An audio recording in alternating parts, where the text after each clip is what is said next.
class 7th. Hope you understood the concept. If you have anybody is having a doubt in my session, kindly do comments after my video. Now we will start the chapter number 6, physical and the chemical changes. See, what do you mean by change? Any of the thing which we can mold it, or you can say change it. The changes are of mainly two types: physical change and the chemical change. First of all, we will discuss the physical change, then we will move to the chemical changes. Physical change, first of all, the characteristics of the physical change. See, only change in the physical properties. A change in the physical properties, like take a piece of paper, only take a piece of paper, fold it and make a boat of it. Only you have done the physical changes. A paper into a boat converts into a boat, and boat again to the paper, and no new substances formed, no overall change in energy. It's a reversible. We can change boat into the simple piece of paper also, and it's a temporary, no change in chemical composition. See example, crystallization. See, a process of obtaining pure crystals is called the crystallization process. It's an example of the physical change. Now the next is the chemical change. Characteristics of the chemical change. See, in case of the chemical changes, new substances are formed.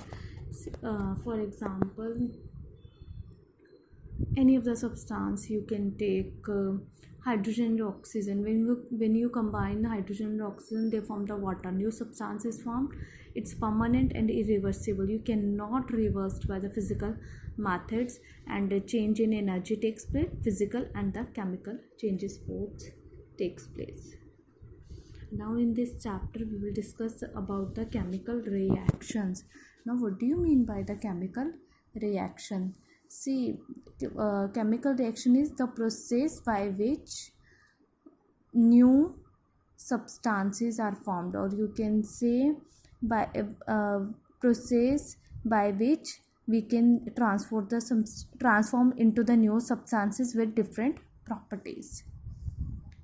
So what are the main characteristics of the chemical reactions? First property is change in the physical state only, evolution of the gas, and change in the color or the smell, or you can say formation of the precipitates, and change in the energy takes place. These are the some of the characteristics. Change in physical state, like change into solid into the liquid, or you can say liquid into the gas. Evolution of the gas, any of the gas has been passed out.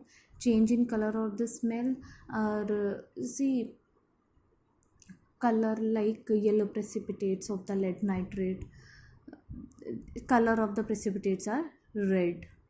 Change in energy takes place, and the substances which react are known as reactants, and which are formed are called the products. Reactants are always present on the left hand side of the reaction, and products are present on the right hand sides of the reaction.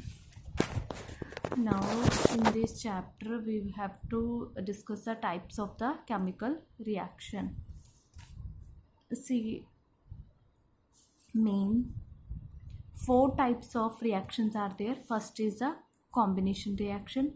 In combination reaction, when two substances combine to form a single product is called the combination reaction. For example, when hydrogen combines with oxygen, they form the water.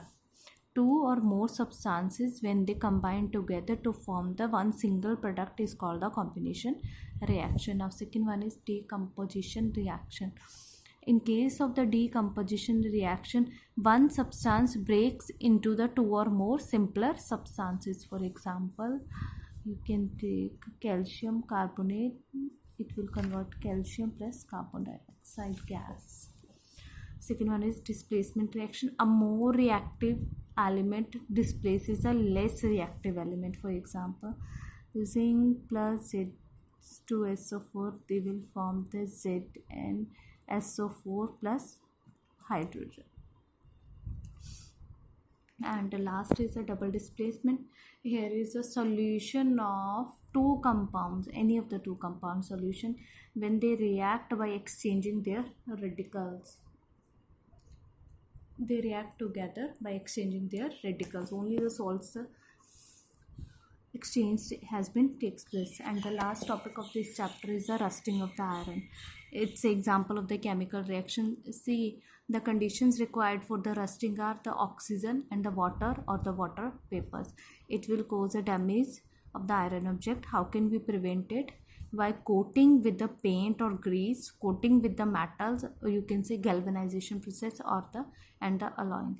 That's all about this chapter, my dear students.